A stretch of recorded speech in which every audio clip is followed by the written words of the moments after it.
Hello students, welcome back to student Shiksha. आज हम 10th standard English की 2.3 पोएम द ट्विंस पढ़ेंगे।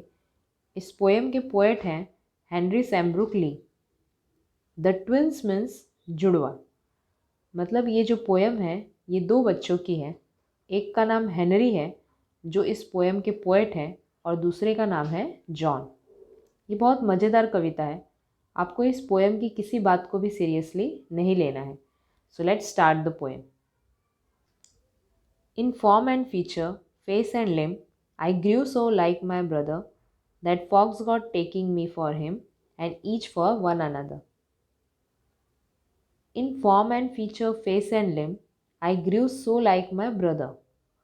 Form and feature means structure and appearance. रूप व चेहरे का भाग। लिम्ब मतलब शरीर के अंग। यहाँ पर पोएट कहते हैं कि मैं और मेरा भाई दोनों हूबहू एक जैसे ही दिखाई देते थे। चाहे वो बात करें हम बॉडी स्ट्रक्चर की, मतलब शारीरिक बनावट की, फेस की बात करें या लिम्ब की, मतलब शरीर के अंगों की। That folks got taking me for him and each for one another. Folk मतलब पीपल, लोग। टेकिंग मीन्स मिस्टेकिंग, गलती से एक को दूसरा मान लेना। तो जो लोग थे वो गलती से मुझे जॉन समझ लेते थे और जॉन को मुझे समझ लेते थे। मतलब ये दोनों भाई को लेकर लोग हमेशा कंफ्यूज रहते थे। Okay. It puzzled all our kith and kin, it reached a fearful pitch, for one of us was born a twin, yet not a soul knew which. It puzzled all our kith and kin, it reached a fearful pitch. किथ and किन मतलब friends and relatives, मित्र तथा रिश्तेदार। Fearful means terrible, भयानक। Pitch मतलब limit, मर्यादा। यहाँ पर कवि कह रहे हैं कि हमारे जो भी मित्र तथा रिश्तेदार थे उनके लिए एक पहेली बनी हुई थी कि कौन जॉन है और कौन हेनरी है। वो समझ नहीं पाते थे, मतलब वो कंफ्यूज हो जाते थे। तो इस कंफ्यूजन के कारण कभी कभी ऐसी कंडीशन या सिचुएशन हो जाती थी कि बात लिमिट के बाहर हो जाती थी। Okay. For one of us was born a twin, yet not a soul knew which. Soul मतलब आत्मा। हम में से पहले एक का जन्म हुआ, फिर दूसरे का, लेकिन कोई नहीं बता सकता कि किसका पहले हुआ और किसका बाद में। One day to make the matter worse, before our names were fixed, as we were being watched by nurse, we got completely mixed. One day to make the matter worse, before our names were fixed. Matter मतलब बात या फिर मामला। Verse means बिगड़ना या खराब होना। तो एक दिन जब हमारा नामकरण हुआ तो मामला और बिगड़ गया, मतलब सिचुएशन और भी ज़्यादा खराब हो गई। As we were being watched by nurse, we got completely mixed. जन्म के बाद नर्स उन्हें नहलाने ले गई और वहाँ पर वे मिक्स हो गए, मतलब बदल गए। अब समझ में नहीं आ रहा था कि कौन जॉन है और कौन हेनरी है। Okay. And thus you see by fate's decree, or rather nurse swim, my brother John got christened me and I got christened him. And thus you see by fate's decree, or rather nurse swim. Fate मतलब luck, किस्मत या भाग्य। Decree means order, निर्णय।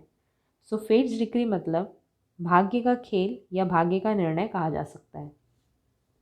Vim मतलब a sudden change of mind, दिमाग में भ्रम की स्थिति पैदा होना, मीन्स कंफ्यूज हो जाना।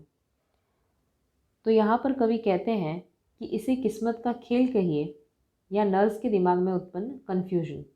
तो यहाँ पर जो नर्स थी वो कंफ्यूज हो गई कि कौन जॉन है और कौन हेनरी है। My brother John got christened me and I got christened him.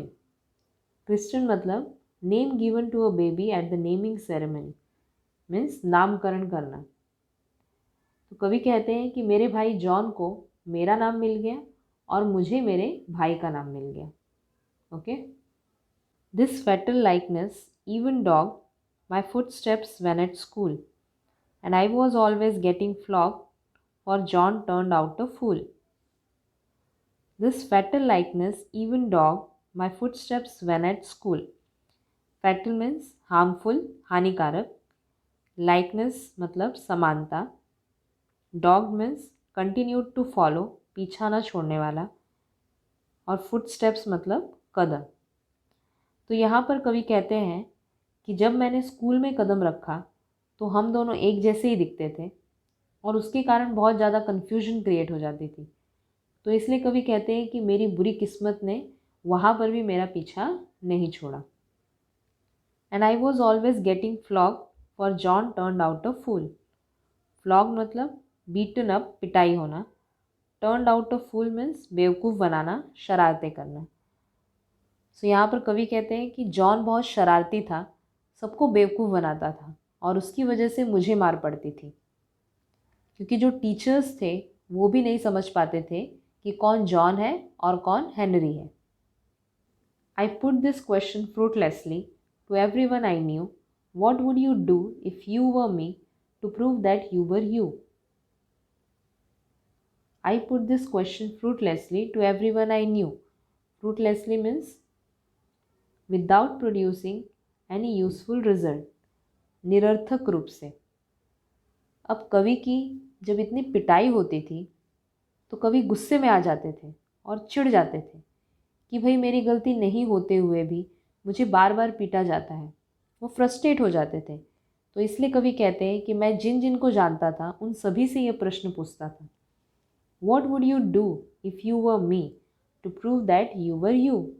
कवि कहते हैं कि जब उनकी पिटाई होती थी तब वे टीचर्स से कहते थे कि शरारत करने वाला जॉन है, आप मेरी बात पर यकीन करो और जॉन को पनिशमेंट दो।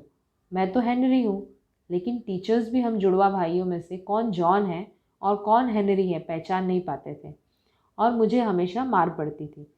तो इसलिए कवि लोगों से पूछते हैं कि अगर आप मेरी जगह होते तो आप हो, यह प्रूफ करने के लिए क्या करते।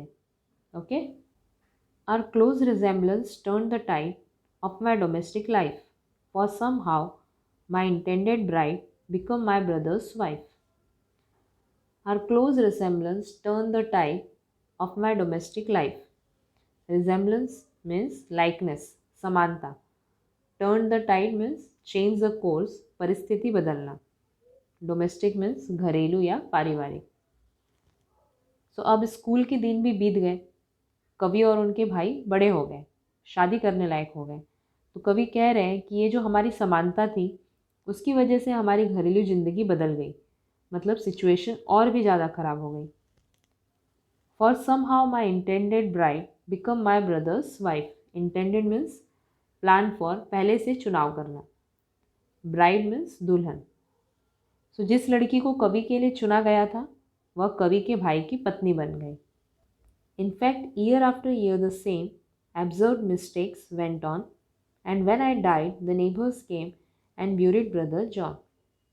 In fact, year after year the same absurd mistakes went on. Absurd means foolish, मूर्खतापूर्ण।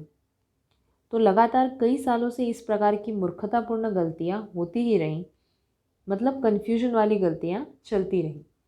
And when I died, the neighbors came and buried brother John. Buried means दफनाना। कवि कहते हैं कि जब मैं मरा तब पड़ोसी आकर मेरे भाई जॉन को दफना गए। ओके। सो ये जो लास्ट की लाइन्स है ये आप लोगों के चेहरे पर हंसी लाने के लिए लिखी गई हैं। तो आप देख सकते हो कि कैसे जुड़वा भाइयों के होने से किस प्रकार की घटनाएं जीवन में घटती हैं। उसी को पोएट ने बहुत ही मजाकिया तरीके से बताया है। सो आई होप ये पोएम आप लोगों को समझ में आई होगी। अगर आपको कोई भी डाउट हो तो कमेंट सेक्शन में कमेंट कीजिए। Thank you.